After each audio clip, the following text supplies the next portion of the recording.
ಜನವರಿ 20, 2024 ಮಂಡ್ಯ, ಕರ್ನಾಟಕ. ದೀಪಿಕಾ ಒಬ್ಬರು school teacher.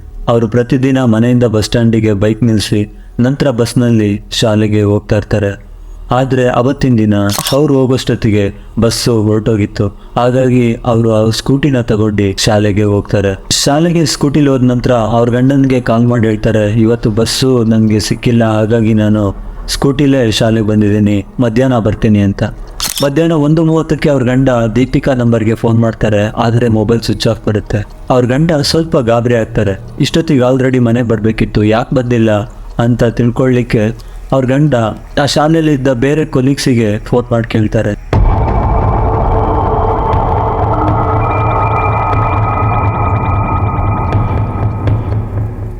ನನ್ನ ಹೆಂಡತಿ ಅಲ್ಲೇ ಇದ್ದಾರಾ, ಶಾಲೆ ಇನ್ನೂ ಬಿಟ್ಟಿಲ್ವಾ ಅಂತ.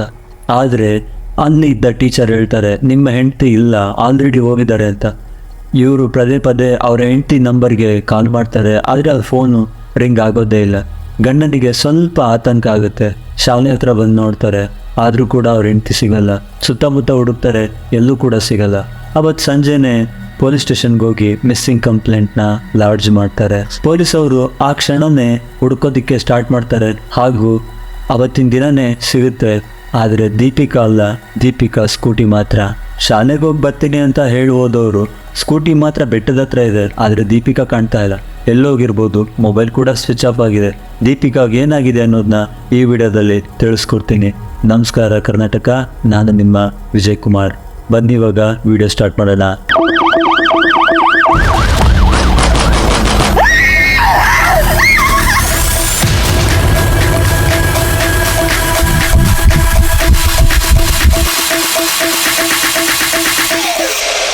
ಕರ್ನಾಟಕದ ಮಂಡ್ಯ ಜಿಲ್ಲೆಯಲ್ಲಿರೋ ಮಾಣಿಕ್ಯನಹಳ್ಳಿ ಇದೊಂದು ಸುಂದರವಾದ ಹಳ್ಳಿ.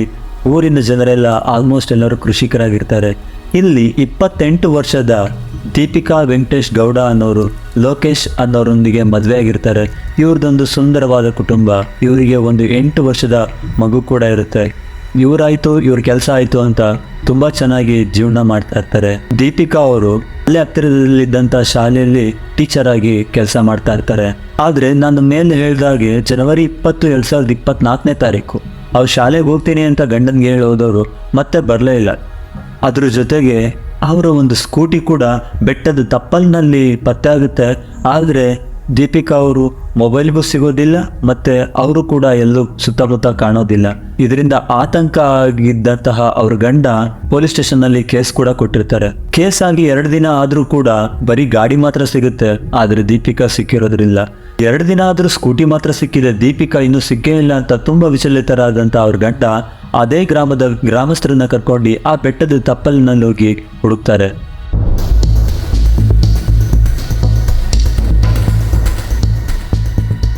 ಗ್ರಾಮಸ್ಥರು ಆ ಬೆಟ್ಟದ ಎಲ್ಲ ಮೂಲೆಯನ್ನು ಹುಡುಕ್ಬೇಕಾದ್ರೆ ಅವ್ರ ಗಂಡ ಕೆಲವೊಂದು ಅನುಮಾನಾಸ್ಪದವಾಗಿ ಅಲ್ಲಿ ವಾತಾವರಣನ ನೋಡ್ತಾರೆ. ಅಲ್ಲಿ ಆಕಾಶದಲ್ಲಿ ತುಂಬ ಹದ್ದುಗಳು ಒಂದು ಜಾಗದಲ್ಲಿ ಓಡಾಡ್ತಿರೋದನ್ನ ಗಮನಿಸ್ತಾರೆ. ಹಾಗೂ ಆ ಜಾಗಕ್ಕೆ ಅವ್ರ ಗಂಡ ಲೋಕೇಶ್ ಅವರು ಹತ್ರ ಹೋದಂತೆ ಅಲ್ಲಿ ಸ್ಮೆಲ್ ಬರೋದಕ್ಕೆ ಸ್ಟಾರ್ಟ್ ಆಗುತ್ತೆ. ಅವ್ರ ಗಂಡ ಏನಿರ್ಬೋದು ಅಂತ ಅಲ್ಲಿ ತುಂಬ ಸ್ಮೆಲ್ ಬರ್ತಿದ್ದಂಥ ಒಂದು ಜಾಗಕ್ಕೆ ಹೋಗಿ ಸ್ವಲ್ಪ ಕೆದಕಿ ನೋಡ್ತಾರೆ. ಜೋರಾಗಿ ಅಳ್ತಾ ಕೂಗ್ಕೋತಾರೆ. ಅಲ್ಲಿದ್ದ ಗ್ರಾಮಸ್ಥರೆಲ್ಲ ಆ ಸ್ಪಾಟಿಗೆ ಹೋಗಿ ನೋಡಿದಾಗ ಅಲ್ಲಿ ಒಂದು ಹೆಣ್ಣಿನ ಮೃತದೇಹ ಪತ್ತೆ ಆಗಿರುತ್ತೆ. ತಕ್ಷಣವೇ ಪೊಲೀಸ್ನವರಿಗೆ ಫೋನ್ ಮಾಡ್ತಾರೆ. ಪೊಲೀಸ್ನವರು ಕೂಡ ಆ ಜಾಗಕ್ಕೆ ಬಂದು ಗುಂಡಿಯನ್ನು ತೆಗೆದು ನೋಡಿದ್ರೆ ಅದು ದೀಪಿಕಾದ ಶವ ಆಗಿರುತ್ತೆ.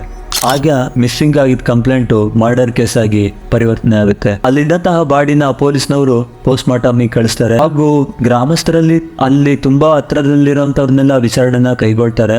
ಅದರಲ್ಲಿ ಪೊಲೀಸರಿಗೆ ಕೆಲವು ಅಂಶಗಳು ಬೆಳಕಿಗೆ ಬರುತ್ತೆ. ಏನಪ್ಪಾ ಅಂತ ಅಂದ್ರೆ, ದೀಪಿಕಾ ಅವ್ರು ಸಾಯೋ 15 ದಿನದ ಮುಂಚೆ ಗಂಡ ಹೆಂಡತಿ ತುಂಬಾನೇ ಜಗಳ ಆಡಿದ್ರು ಅನ್ನೋದು ಪೊಲೀಸರಿಗೆ ವಿಚಾರ ಗೊತ್ತಾಗುತ್ತೆ. ತಕ್ಷಣವೇ ಪೊಲೀಸವರು ಲೋಕೇಶ್ ಅವ್ರನ್ನ ಕರ್ಕೊಂಡ್ಬಂದು ವಿಚಾರಣೆ ಕೈಗೊಳ್ತಾರೆ. ಯಾಕೆಂದರೆ ಅವ್ರು ಕರ್ಕೊಂಬರೋದಕ್ಕೆ ಇನ್ನೊಂದು ಮುಖ್ಯವಾದ ಕಾರಣ ಕೂಡ ಇತ್ತು. ಅಲ್ಲಿ ಗಂಡ ಹೆಂಡತಿ ಜಗಳ ಆಡಿದ್ದಾರೆ ಅನ್ನೋದು ಕೂಡ ಒಂದು ವಿಚಾರ. ಆದರೆ ಈ ಬಾಡಿನ ಮೊದಲನೇದು ಹುಡುಕಿದ್ದು ಕೂಡ ಲೋಕೇಶ್ ಅವರಾಗಿರ್ತಾರೆ. ಹಾಗಾಗಿ ಇವನೇ ಏನಾದರೂ ಕೊಂದಿ ಈ ಥರ ನಾಟಕ ಆಡ್ತಾ ಇರ್ಬೋದು ಅನ್ನೋ ಒಂದು ಅನುಮಾನದಲ್ಲಿ ಪೊಲೀಸವರು ವಿಚಾರಣೆನ ಕೈಗೊಳ್ತಾರೆ.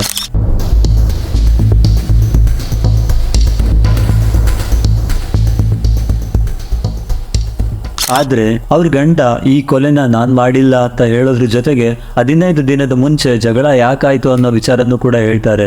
ಅವಾಗ್ಲೇ ಬಂದಿದ್ದು ಅದೇ ಗ್ರಾಮದ 22 ವರ್ಷದ ಹುಡುಗನ ನಿತೀಶ್ ಅನ್ನೋ ಹೆಸರು. ನಿತೀಶ್ ಹಾಗೂ ದೀಪಿಕಾ ಇಬ್ರು ಕೂಡ ಒಂದೇ ಗ್ರಾಮದವರಾಗಿರ್ತಾರೆ.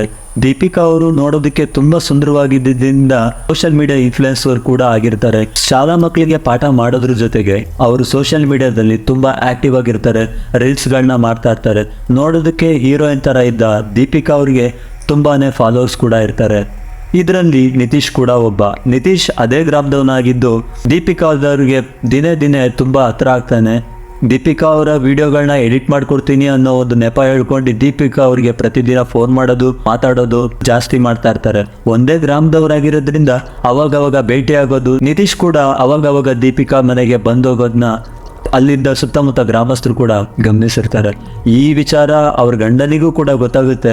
ಅದೇ ವಿಚಾರವಾಗಿ ಗಂಡ ಜನ ಎಲ್ಲ ತುಂಬಾ ಅಪಾರ್ಥವಾಗಿ ಮಾತಾಡ್ತಾ ಇದ್ದಾರೆ, ಇನ್ಮೇಲೆ ನಿತೀಶ್ನ ಜಾಸ್ತಿ ಭೇಟಿ ಆಗ್ಬೇಡ, ಮಾತಾಡಬೇಡ ಅಂತ ದೀಪಿಕಾ ಜೊತೆ ಜಗಳ ಮಾಡ್ತಾರೆ. ದೀಪಿಕಾ ಕೂಡ ಈ ವಿಚಾರನ ತುಂಬಾ ಗಂಭೀರವಾಗಿ ತಗೊಂಡು ನಿತೀಶ್ ನಂಬರ್ನ ಆ ಕ್ಷಣನೇ ಬ್ಲಾಕ್ ಮಾಡಿ ಅವನ ಜೊತೆ ಮಾತಾಡೋದನ್ನ ಬಿಡ್ತಾರೆ. ಈ ವಿಚಾರ ಪೊಲೀಸವ್ರಿಗೆ ಗೊತ್ತಾಗ್ತಿದ್ದಂಗೆ ನಿತೀಶ್ ಎಲ್ಲಿ ಅನ್ನೋದನ್ನ ಹುಡ್ಕೋದಕ್ಕೆ ಪೊಲೀಸರು ಸ್ಟಾರ್ಟ್ ಮಾಡ್ತಾರೆ. ಆದ್ರೆ ನಿತೀಶ್ ಆ ಗ್ರಾಮದಲ್ಲೂ ಕೂಡ ಇರೋದಿಲ್ಲ, ಅವನ ಮೊಬೈಲ್ ಕೂಡ ಸ್ವಿಚ್ ಆಫ್ ಆಗಿರುತ್ತೆ. ಆವಾಗ ಅನುಮಾನ ಇನ್ನಷ್ಟು ಜಾಸ್ತಿ ಆದಂತಹ ಪೊಲೀಸರು ಅವನ ಮೊಬೈಲ್ ಲೊಕೇಶನ್ನ ಹುಡ್ಕೋದಿಕ್ಕೆ ಸ್ಟಾರ್ಟ್ ಮಾಡ್ತಾರೆ. ಸ್ವಿಚ್ ಆಫ್ ಆಗಿದ್ದಂತಹ ಮೊಬೈಲು ತಕ್ಷಣ ಒಂದು ಟವರ್ ಲೊಕೇಶನ್ನಲ್ಲಿ ಆನ್ ಆಗುತ್ತೆ. ಆ ಜಾಗವೇ ವಿಜಯನಗರ ಜಿಲ್ಲೆಯ ಹೊಸಪೇಟೆ ಅನ್ನೋ ಒಂದು ಊರಲ್ಲಿ ಅವನ ಟವರ್ ಲೊಕೇಶನ್ ಪತ್ತೆ ಆಗುತ್ತೆ. ತಕ್ಷಣ ಕಾರ್ಯಪ್ರವೃತ್ತರಾದ ಪೊಲೀಸರು ಹೊಸಪೇಟೆಗೆ ಹೋಗಿ ಅವನ್ನ ಇದ್ದಂಥ ಲೊಕೇಶನ್ನಲ್ಲಿ ಅವನ್ನ ಬಂಧನ ಮಾಡ್ತಾರೆ. ಅವನ್ನ ಬಂಧನ ಮಾಡಿ ವಿಚಾರಣೆಗೆ ಒಳಪಡಿಸಿದಾಗ ಅವನು ಕೊಟ್ಟ ಕನ್ಫೆಷನ್ ತುಂಬಾ ಭಯಾನಕವಾಗಿತ್ತು.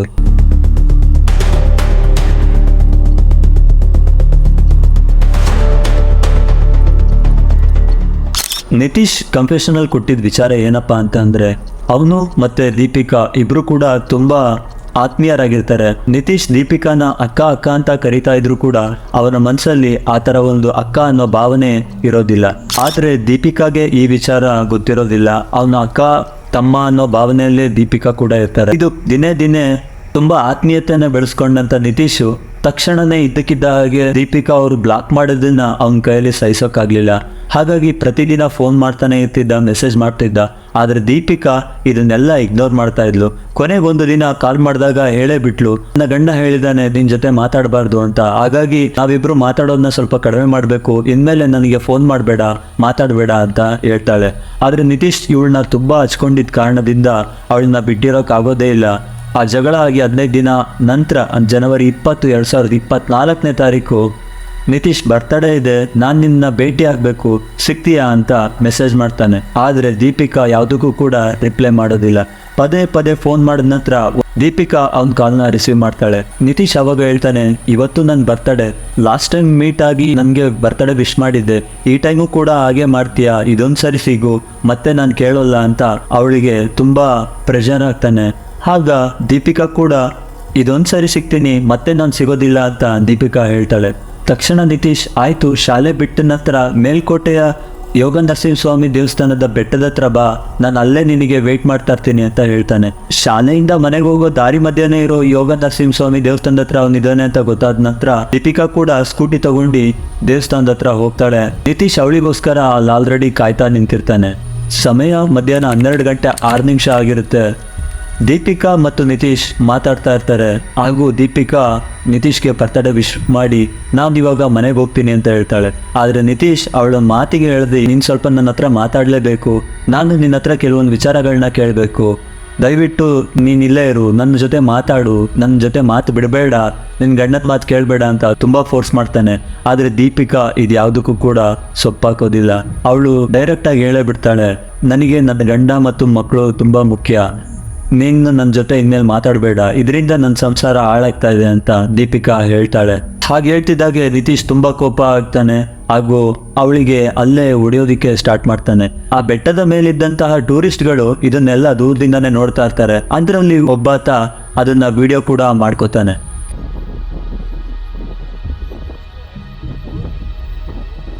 ಈ ವಿಡಿಯೋನೇ ಮುಂದೆ ಈ ಕೇಸ್ ಬೆದರ್ಸೋಕ್ಕೆ ಒಂದು ದೊಡ್ಡ ಕ್ಲೂ ಆಗುತ್ತೆ. ಇದನ್ನ ಗಮನಿಸಿದಂತ ನಿತೀಶ್ ಯಾರೋ ನಮ್ಮನ್ನೆಲ್ಲ ಗಮನಿಸ್ತಾ ಇದ್ದಾರೆ ಅಂತ ಅವಳನ್ನ ಜನ ಎಲ್ಲ ನೋಡ್ತಾ ಇದ್ದಾರೆ, ಸ್ವಲ್ಪ ದೂರ ಹೋಗಿ ಮಾತಾಡೋಣ ಅಂತ ಬೆಟ್ಟದ ಹತ್ರನೇ ಇರೋ ನಿರ್ಜನ ಪ್ರದೇಶಕ್ಕೆ ದೀಪಿಕಾನ ಕರ್ಕೊಂಡು ಹೋಗ್ತಾನೆ. ಅಲ್ಲಿ ಹೋದ ನಂತರ ದೀಪಿಕಾ ಮತ್ತೆ ನಿತೀಶ್ ಮಾತಿಗೆ ಮಾತು ಇನ್ನೂ ಜಾಸ್ತಿ ಆಗುತ್ತೆ. ನಿತೀಶ್ ಎಷ್ಟೇ ಹೇಳಿದ್ರು ದೀಪಿಕಾ ಕೇಳ್ತಾ ಇರಲ್ಲ. ಇದರಿಂದ ಇನ್ನಷ್ಟು ಕೋಪಗೊಂಡ ನಿತೀಶ್ ಅವಳ ದುಪ್ಪಟ್ಟವನ್ನ ಹಿಡ್ಕೊಂಡು ಅವಳ ಕುತ್ತಿಗೆನ ಬಿಗಿ ಮಾಡ್ತಾನೆ. ಕುಸಿದು ಬಿದ್ದಂತಹ ದೀಪಿಕಾ ತಲೆ ಮೇಲೆ ದೊಡ್ಡ ಕಲ್ಲನ್ನ ಎತ್ತಾಕ್ತಾನೆ. ಆ ಕ್ಷಣ ದೀಪಿಕಾ ಅಲ್ಲೇ ಸತ್ತೋಗ್ತಾಳೆ. ಸತ್ತೋದಂತಹ ದೀಪಿಕನ್ನ ಇವನು ಏನ್ ಮಾಡ್ಬೇಕು ಅಂತ ಗೊತ್ತಾಗದೆ ತಕ್ಷಣನೇ ಗುಂಡಿ ತೋಡಿ ಮುಚ್ಚಾಕ್ಬಿಡ್ತಾನೆ. ಇವನ್ ಮೊಬೈಲ್ನ ಸ್ವಿಚ್ ಆಫ್ ಮಾಡೋದಕ್ಕೂ ಮುಂಚೆ ಅವ್ರ ತಂದೆಗೆ ಒಂದು ಮೆಸೇಜ್ ಮಾಡ್ತಾನೆ. ಅಪ್ಪ, ನಾನು ದೊಡ್ಡ ತಪ್ಪು ಮಾಡಿದ್ದೀನಿ, ನನ್ನ ತಂಗಿಯನ್ನ ಎಲ್ಲಾದ್ರೂ ಒಳ್ಳೆ ಕಡೆ ನೋಡಿ ಮದುವೆ ಮಾಡಿ, ನಾನು ಇನ್ಮೇಲೆ ಊರಿಗೆ ಬರೋದಿಲ್ಲ ಅಂತ ಮೆಸೇಜ್ ಮಾಡಿ ಮೊಬೈಲ್ನ ಸ್ವಿಚ್ ಆಫ್ ಮಾಡ್ತಾನೆ. ನೋಡಿ, ಯಾವುದೇ ಒಂದು ಸ್ನೇಹ ಆಗಿರ್ಲಿ ಅದು ಒಂದು ಲಿಮಿಟ್ನಲ್ಲೇ ಇರಬೇಕು. ಆ ಲಿಮಿಟ್ನ ಯಾವತ್ತೂ ಕೂಡ ಮೀರಬಾರ್ದು. ನಾವು ಲಿಮಿಟ್ ಮೀರ್ತಾ ಇದೀವೋ ಇಲ್ವೋ ಅನ್ನೋ ವಿಚಾರನ ನಮ್ಮ ಸುತ್ತಮುತ್ತಲವರು ಗಮನಿಸ್ತಾ ಇರ್ತಾರೆ. ಹಾಗೂ ಅವರು ನಮಗೆ ಒಂದು ಎಚ್ಚರಿಕೆನೂ ಕೊಟ್ಟಿರ್ತಾರೆ, ನೋಡು ನೀನು ಈ ತರ ಮಾಡ್ತಾ ಇದೀಯ ಅಂತ. ಅದಕ್ಕೂ ಮುಂಚೆ ನಮ್ಮ ಮನಸ್ಸಿಗೆ ಒಂದು ಭಾವನೆ ಬಂದಿರುತ್ತೆ, ಹೌದು ನಾವು ಮಾಡ್ತಾ ಇರೋದು ಸರಿನೋ ತಪ್ಪೋ ಅಂತ. ಅವಾಗಲೇ ನಾವು ಎಚ್ಚೆತ್ಕೊಳ್ದೇ ಇದ್ರೆ ಇಂತಹ ಒಂದು ಘಟನೆಗಳು ನಡೀತಾ ಇರ್ತವೆ. ದೀಪಿಕಾ ಅವ್ರ ಮನಸ್ಸಲ್ಲಿ ಒಳ್ಳೆ ಭಾವನೆ ಇದ್ರೂ ಕೂಡ ನಿತೀಶ್ ಅವ್ರ ಮನಸ್ಸಲ್ಲಿ ಒಳ್ಳೆ ಭಾವನೆ ಇರದೇ ಇರೋದು ಈ ಎಲ್ಲ ಘಟನೆಗಳಿಗೆ ಸಾಕ್ಷಿ ಆಯಿತು. ಇಷ್ಟ ಹೇಳ್ತಾ ಈ ವಿಡಿಯೋ ಮುಗಿಸ್ತೀನಿ. ಟೇಕ್ ಕೇರ್, ಬಾಯ್.